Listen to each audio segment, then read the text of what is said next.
Bismillahirrahmanirrahim. Assalamualaikum warahmatullahi wabarakatuh. Selamat pagi dan salam sejahtera untuk kita semua.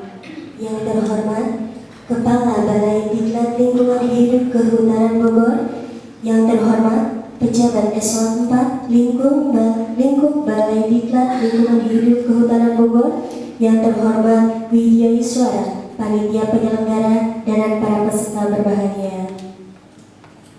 Pertama-tama, marilah kita haturkan puji dan syukur atas kehadirat Tuhan Yang Maha Esa, karena atas segala nikmat dan karunia-Nya kita dapat berkumpul di tempat ini dalam rangkaian acara pembukaan Diklat Penyusunan Rancangan Sumur Resapan dan calon pejabat fungsional pengendali dampak lingkungan tahun 2016. Bapak Ibu hadirin yang saya hormati, mengawali rangkaian pada acara pagi hari ini, marilah kita bersama-sama menyanyikan lagu Indonesia Raya. Hadirin mohon untuk berdiri.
Dengan memperhatikan dan mencermati kejadian tersebut, maka perlu ditindaklanjuti dengan langkah-langkah yang konkret melalui upaya penyelamatan hutan, tanah, dan tata air.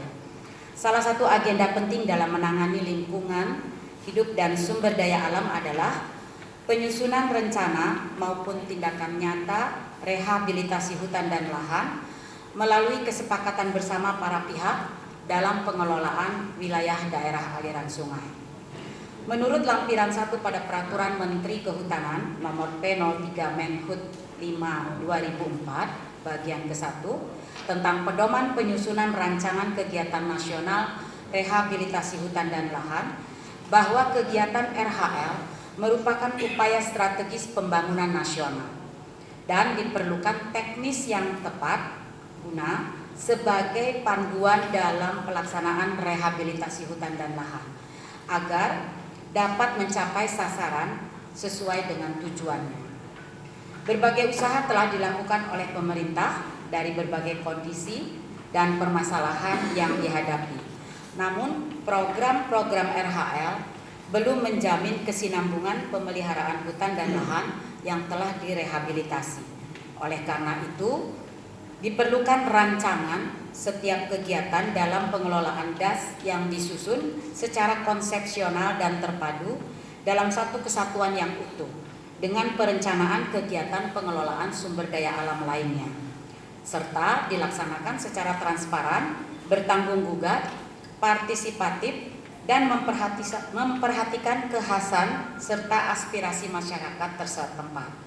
Untuk memenuhi tuntutan tersebut, perlu dipersiapkan petugas perancang setiap kegiatan dalam pengelolaan DAS dan RHL. Salah satunya melalui diklat penyusunan rancangan sumur resapan.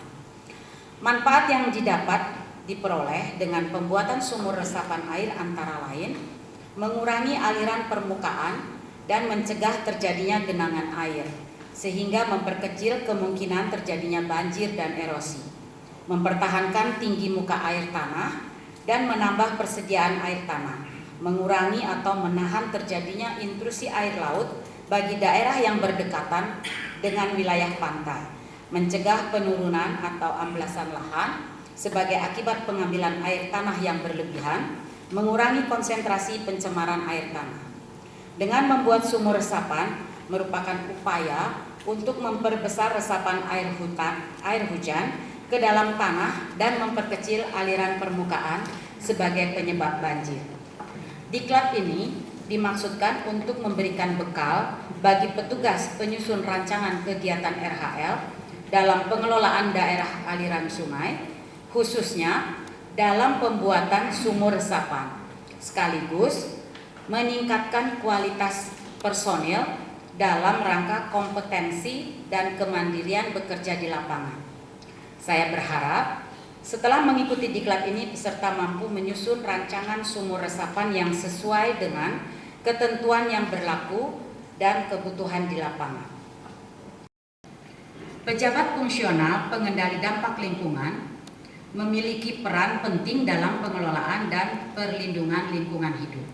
Sesuai dengan Kep Menpan nomor 47 Kep-Menpan-8 tahun 2002 tentang jabatan fungsional pengendali dampak lingkungan dan angka kreditnya, pejabat fungsional PEDAL adalah melaksanakan tugas pokok dan fungsi pertama, pencegahan serta penanggulangan pencemaran dan atau pengerusakan lingkungan. Kedua, pemulihan kualitas lingkungan. Ketiga, pengembangan perangkat pengendali dampak lingkungan serta pengawasan dan pengendalian dampak lingkungan.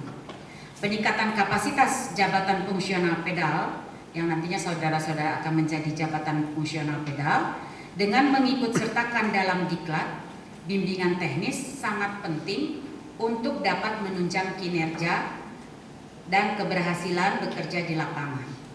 Jabatan fungsional pengendali dampak lingkungan pada hakikatnya